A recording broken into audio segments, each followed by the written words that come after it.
Bismillahirrahmanirrahim. Assalamu alaikum. I hope you all are fine and staying safe and happy. I am your Pakistan Studies teacher, Ms. Farheen, and I welcome you all to your Pakistan Studies class. So, dear students, जैसा कि आप जानते हैं कि हम chapter 5 पढ़ रहे हैं, जिसमें हम पाकिस्तान के जो वाटर रिसोर्सेज और किस तरीके से उन रिसोर्सेज को मैनेज किया जा रहा है, हम उनको डिटेल से डिस्कस कर रहे हैं. हमने डैम्स के बारे में पढ़ा, किन किन जो वाटर फ्रेश वाटर रिजर्वॉयर्स हैं उनके ऊपर डैम्स कैनाल्स बनाई गई हैं. हमने उनको मैप के थ्रू जो है वो असेस किया है और एनालाइज किया है. उनके फवाइद हमने जो है वो पिछले कई जो टॉपिक्स हैं या पिछले जो कई हमारे लेसन हैं उनमें इनको पढ़ते हुए आ रहे हैं. आज हम क्या पढ़ना चाह रहे हैं पानी के बारे में, और आज इसका ये लास्ट टॉपिक है. आज हम लर्न करेंगे, we will learn about the water management systems. यानी कि जो पाकिस्तान में जो मुख्तलिफ आपने अभी पढ़ ली हैं चीजें, आपने डैम्स कैनाल्स हर चीज पढ़ ली है, हम उनको एक तरीके से आप कह सकते हैं कि पूरे चैप्टर का एक तरह से ओवरव्यू है कि जितने भी आर्टिफिशियल रिजर्वॉयर्स बनाए गए हैं इरिगेशन पर्पस के लिए या वाटर स्टोरेज के लिए, उनके क्या फवायद हैं और उसके अलावा उनको किस तरीके से जो है वो मैनेज किया जा रहा है. ठीक है, तो आज हम इनको डिस्कस करेंगे. आज का एसएलओ जो है वो आपके सामने है. You will learn about the water management systems. ठीक है, पानी को किस तरीके से पाकिस्तान में मैनेज किया जा रहा है. अब बारिश होती है, दरियाओं में पानी आ जाता है, बर्फ पिघलती है तो दरियाओं में पानी आ जाता है. ठीक है, अब ये पानी आप इस्तेमाल कर सकते हैं, लेकिन इतनी सारी आबादी है, इस पानी को किसी ना किसी तरीके से तो मैनेज करना चाहिए ना. अब वो कौन से ऐसे तरीके हैं? वो वही तरीके हैं जिनको आप इस्तेमाल करते हैं बिजली बनाने के लिए पानी की, इसके अलावा इरिगेशन पर्पस के लिए यूज करते हैं, सब वही तरीके हैं. ठीक है, लेकिन रिलेट अब हम उसे किसे करेंगे कि कैसे हम इनको मैनेज कर रहे हैं, किन तरीकों से. Right, so today's topic is water management system in Pakistan. So इसका आगाज हम करते हैं. सबसे पहले आपको यह पता होना चाहिए कि वाटर मैनेजमेंट सिस्टम होता क्या है. ठीक है, वाटर मैनेजमेंट सिस्टम एक ऐसा सिस्टम है जिसमें जो कि रेफर करता है an organised approach to plan, develop and conserve water resources for various needs, aiming for efficient and sustainable water use in agriculture, industry, municipalities, energy generation and also for the environment. मैं वही जो बात आपको बता रही थी कि बारिश भी हो रही है, दरियाओं में पानी भी मौजूद है, बर्फ भी पिघल रही है, लेकिन इस पानी को किस तरीके से हम मैनेज करें कि ये तमाम लोग जो हैं ये उनके लिए उनको मिल सके. ठीक है, तो उसके लिए हमें कुछ ऐसा प्रॉपर एक सिस्टम बनाना चाहिए ताकि क्या हो, पानी सबको जो है वो बेहतरीन तरीके से मिल सके, साफ भी रहे, शफाफ भी रहे और लोग इसको इस्तेमाल भी करें. इस मैनेजमेंट सिस्टम की एग्जांपल मैं आपको इस तरीके से दूंगी कि तमाम बच्चे स्कूल जा रहे हैं. ठीक है, अब अगर स्कूल में पढ़ाने के लिए टीचर्स ना हो और आपके प्रिंसिपल ना बैठे हों और बच्चे कहें कि चलो खुद ही पढ़ लेते हैं, या आपको वहां कोई आप जाके वीडियो ऑन करें और कहे चले हम इससे खुद ही पढ़ लेंगे, ये पॉसिबल है? देखिए, एक मैनेजमेंट बनानी पड़ती है ना कि कॉपीज लेकर आएंगे, उनको कवर करेंगे, फिर लिखाई नीट होनी चाहिए. ठीक है, बोर्ड पे डेट एंड डेट होनी चाहिए, कॉपी पे डेट एंड डेट होनी चाहिए. ये तमाम ऐसे मैनेजमेंट छोटे छोटे छोटे छोटे सिस्टम्स हैं, ऐसे रूल्स बनाए गए हैं जिनसे जो है आपका स्कूल जो है वो बेहतर तरीके से फंक्शन करता है. इसी तरह जब इस पानी को आप बेहतर तरीके से मैनेज करेंगे तो ये ज्यादा लोग जो है इसको इस्तेमाल करेंगे और देर तक जो है इसको इस्तेमाल कर सकेंगे सस्टेनेबल तरीके से. तो सबसे पहले जब हम वाटर मैनेजमेंट सिस्टम की बात करते हैं तो इसमें आ जाता है इंफ्रास्ट्रक्चर, यानी कि आप कौन सी ऐसी चीजें डेवलप करें, क्या ऐसी चीज आप डेवलप करें कि सिस्टम जो है वो बनना शुरू हो जाए. तो वो आपको आर्टिफिशियली जो है वो बनाना पड़ेगा. पहाड़, बर्फ, दरियाओं में पानी, बारिश, ये सब नेचुरल है.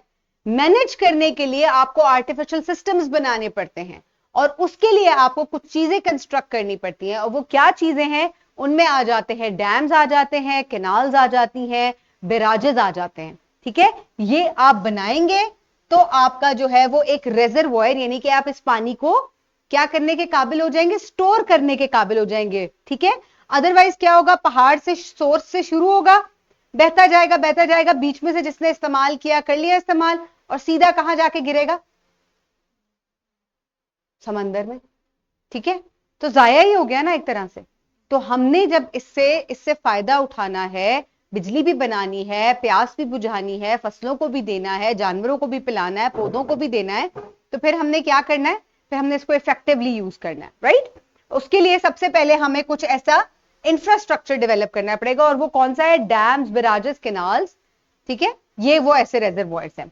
उसके अलावा these components are crucial for storing, regulating and distributing water resources efficiently. वही जो मैंने आपको कहा कि फिर यही सारा जो एक सिस्टम इनसे बन जाता है, वो ना सिर्फ आपको पानी पीने के लिए इस्तेमाल होता है, ठीक है, आगे आप फिल्ट्रेशन प्लांट से बनाते हैं, वो पीने के पानी की बात आ जाती है, वरना आप इससे क्या कर सकते हैं? आप पानी को बचा भी सकते हैं, आप पानी को प्रिजर्व भी कर सकते हैं, और इसके अलावा इसको तमाम लोगों तक पहुंचा भी सकते हैं, डिस्ट्रीब्यूट कर सकते हैं, राइट। उसके बाद आ जाता है स्टोर्ड वाटर। सबसे पहले डैम को हम बात करते हैं, एक ऐसा इंफ्रास्ट्रक्चर जो कि बहुत इंपॉर्टेंट है। क्यों इंपॉर्टेंट है? क्योंकि यही तो वो जगह है जहां पानी स्टोर होता है, ठीक है। आप बड़े दरियाओं के ऊपर डैम्स बनाते हैं, और छोटे दरियाओं के ऊपर भी डैम्स बनते हैं, यहां तक के सीजनल के ऊपर भी बना दिए जाते हैं, और इन डैम्स के अंदर पानी को क्या किया जाता है? स्टोर किया जाता है। खुदा ना खास्ता किसी सीजन में बारिशें कम हुई, तो आप कहां से पानी इस्तेमाल कर सकते हैं? आप ये स्टोर्ड वाटर जो है वो इस्तेमाल करते हैं। इसीलिए एक मुल्क जो है वो तब तरक्की याफ्ता समझा जाता है, खास तौर पे जो प्राइमरी सेक्टर पे यानी कि एग्रीकल्चर की पे डिपेंड करता हो हमारी तरह, ठीक है। तो वहां डैम्स बनाने बहुत जरूरी है, क्योंकि आपको पानी को स्टोर करना है। तो यही वो एक तरीका है जिससे आप पानी को स्टोर कर सकते हैं, बाय मेकिंग डैम्स। अब ये डैम बनाने से क्या होगा? सबसे पहले तो आप पानी को स्टोर कर सकते हैं, जब भी पानी की कभी कमी होगी तो आप ये पानी इस्तेमाल कर सकते हैं। इसके अलावा ये बिजली बनाता है, हाइड्रो पावर जनरेशन, ठीक है, और ये क्लीन एनर्जी है, राइट। ये आप फॉसिल फ्यूल से यूज नहीं कर रहे इसको, this is a clean energy. उसके बाद आ जाता है aid in flood control by regulating river flows. इसके अलावा एक चीज ये है कि आप जब एक दफा बारिश नहीं हुई, ठीक है, आपको लग रहा है कि खुश्क साली हो सकती है, तो ये स्टोर वाटर आपने इस्तेमाल कर लिया। अब बारिशें बहुत ज्यादा हो रही हैं, दरियाओं में पानी भर चुका है।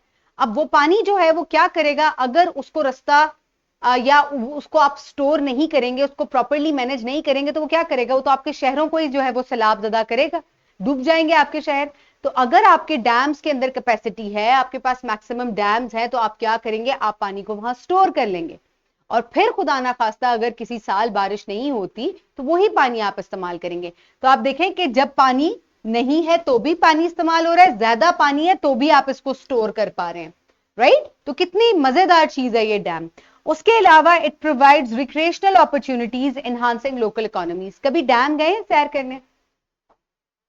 कभी भी नहीं गए? अच्छा, कभी आप लोग प्लान बनाइएगा अपने पेरेंट्स के साथ और उनसे कहिएगा कि आपको डैम लेकर जाएं, और फिर आपने सिर्फ वहां सैर नहीं करनी, क्योंकि वहां कश्ती चलती है, लोग मछलियां भी पकड़ते हैं, ठीक है, और बहुत सी जो है वो वाटर स्पोर्ट्स होती है, बहुत मजा आता है। मैंने तो डैम तिरबेला डैम, मंगला डैम देखा है, और मंगला डैम इतना खूबसूरत है कि उसके ऊपर राफ्ट बनी हुई है, एक कश्ती की नुमा चीज बनी हुई है, और आप उस पर बैठ के खाना खाते हैं, बड़ी खूबसूरत जगह है। तो जाइएगा और उसके बाद वहां आप असेस कीजिएगा कि किस तरीके से पानी को स्टोर किया गया है। एक तो टूरिस्ट अट्रैक्शन है, उसके अलावा पानी स्टोर हुआ और बिजली भी बन रही है, ठीक है। उसके बाद आ जाती है नेक्स्ट चीज है बैराज, ठीक है। अब बैराज क्या होते हैं? यही बैराजेस जो हैं ये डैम्स के ऊपर बनाए जाते हैं ताकि पानी के फ्लो को कंट्रोल किया जाए। ये बहुत बड़े बड़े गेट्स होते हैं, ठीक है। इन गेट्स को आप ओपन कर देंगे, पानी का फ्लो किसी खास तरफ जो है वो ज्यादा हो जाएगा। इनको आप बंद कर देंगे तो आप पानी को स्टोर कर सकते हैं। इसके अलावा पानी के दाखिले को ममनू भी किया जा सकता है, पानी की डायरेक्शन को भी आप डैम से रिवर की तरफ या कैनाल्स की तरफ मोड़ सकते हैं। तो ये बैराजेस जो हैं ये बहुत, आप ये देखें, मैनेजमेंट है, ये तमाम एक मैनेजमेंट सिस्टम बना हुआ है, ठीक है।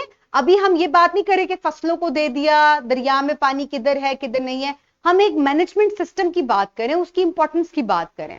तो ये बैराजेस जो हैं ये डैम्स के पास ही बनाए जाते हैं।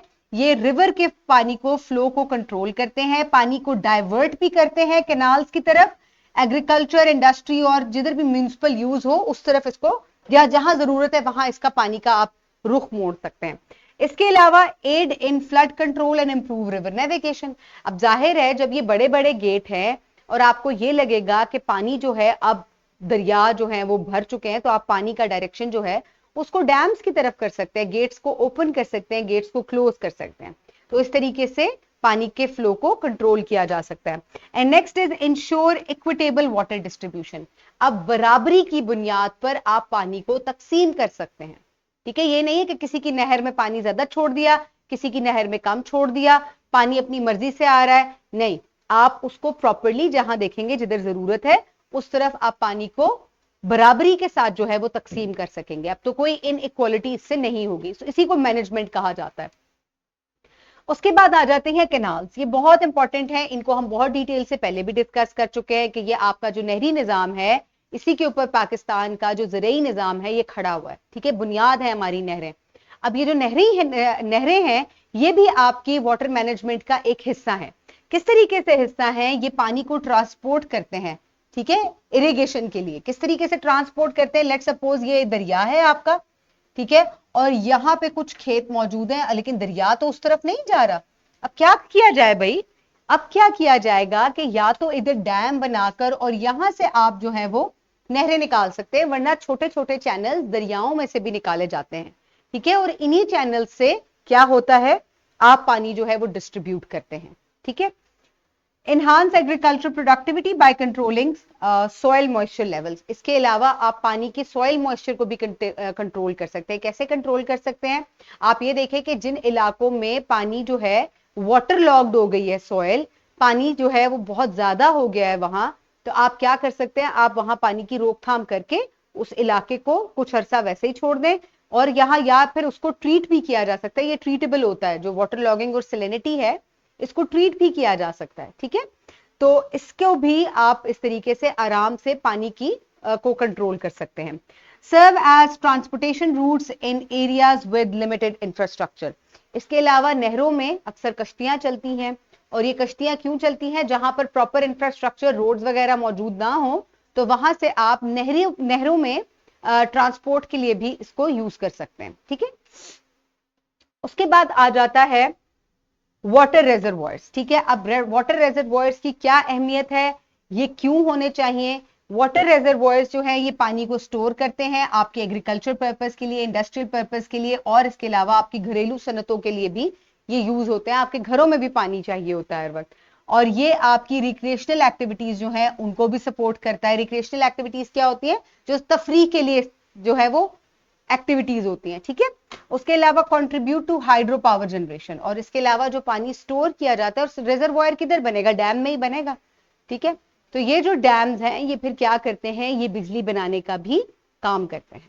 Right, so my dear students, ये चैप्टर था पूरा जिसमें आपने ना सिर्फ पाकिस्तान की मुख्तलिफ नहरों के बारे में पढ़ा, डैम्स के बारे में पढ़ा, आपने ये देखा कि कहां कहां छोटे बड़े डैम्स बने हुए हैं। बहुत से डैम्स के बारे में आप लोगों को पहले शायद पता भी नहीं था कि ये डैम्स भी पाकिस्तान में मौजूद है। आपको पाकिस्तान के वही तरबेला मंगला डैम्स का जो है वो आइडिया था, लेकिन आपको ये पता चला कि कौन से नए डैम्स बनने जा रहे हैं, पाइपलाइन में है, और कौन से जो हैं वो छोटे बड़े डैम मौजूद हैं जो कि बिजली भी बना रहे हैं और पानी को स्टोर भी कर रहे हैं। इसके अलावा हमने नहरी निजाम को बहुत तफसील से पढ़ा, और उसके अलावा अब हमने पाकिस्तान में जो किस तरीके से वाटर को मैनेज किया जा सकता है, क्योंकि ताजा पानी एक बहुत बड़ी नेमत है, हमने उसको भी डिटेल से स्टडी किया। ये चैप्टर यहां खत्म हो चुका है। ठीक है, नेक्स्ट क्लास में हम कल जो है वो इसी चैप्टर की एक्सरसाइज को रिव्यू करेंगे। चैप्टर को रीड करके आइएगा, मिलके जो है एक तरीके से ओरल टेस्ट की बुनियाद पे हम इसको कंप्लीट करेंगे। राइट, इसी चैप्टर के इसी टॉपिक के साथ आपको डिस्क्रिप्शन बॉक्स में क्वेश्चन बैंक मिलेगा, आपको पेपर सॉल्व करने में ये बहुत हेल्प करेगा। इसके साथ MCQ, short question, long question तमाम जो है वो मौजूद है। ठीक है, आपने उसको सॉल्व करना है, इंग्लिश उर्दू दोनों में मौजूद है। कल इंशाल्लाह हम क्या करेंगे? कल हम बात करेंगे एक्सरसाइज के ऊपर, हम तमाम क्वेश्चंस को रिलेट करेंगे जो हम पढ़ चुके हैं, और हम उसके क्वेश्चंस जो है उनको सॉल्व करेंगे। राइट, ठीक है, तो जरूर चैप्टर को जो है वो रीडिंग करनी है आपने, बहुत इंपॉर्टेंट होती है। पूरा चैप्टर रीड करके आएगा, इंशाल्लाह हम कल एक्सरसाइज सॉल्व करेंगे। Okay my dear students, I will see you इंशाल्लाह tomorrow. Have a great day, thank you so much and अल्लाह हाफिज।